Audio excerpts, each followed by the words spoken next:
उसके उसके वालिद, उसकी माँ, उसकी बहन और बाकी रिश्तेदार आए थे मेरे पास, जिनका ये कहना है कि अरसलान को पहले भी 21 अक्टूबर को गिरफ्तार किया गया। गिरफ्तार नहीं, उन्होंने उसको हैंड ओवर किया कि पूछताछ के लिए 40 दिन तक वो बंद रहा, कभी यहाँ, कभी अनंतनाग JIC में और कभी कार्गो में।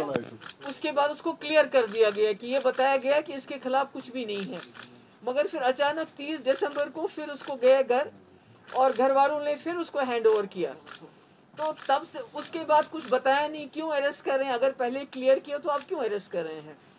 तो इसमें इस वक्त उनको NIA के हवाले उस कस्टडी में है और कुछ बता नहीं रहे हैं। कहते हैं कोई ये इसका TRF का के साथ वाबस्ता है और उसकी फैमिली बेहाल है।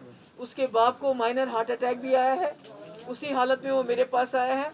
तो मैंने ये फैसला किया है कि हम इसके बारे में, चूंकि यहाँ की पुलिस का इसमें कोई इंटरफेरेंस नहीं होता है, ये सारा NIA जो डायरेक्टली होम मिनिस्टर देखते हैं, तो मैंने उनको ये कहा कि मेरे हाथ में इतना है कि हम होम मिनिस्टर ऑफ इंडिया को लेटर लिखेंगे इस बारे में।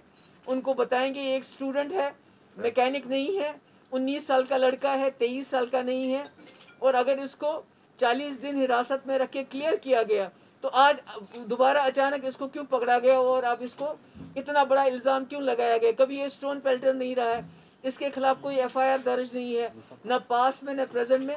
तो अगर एक इनोसेंट लड़का है, इसको इस तरह बंद क्यों किया गया है? इसको इमीडिएटली रिलीज किया जाना चाहिए।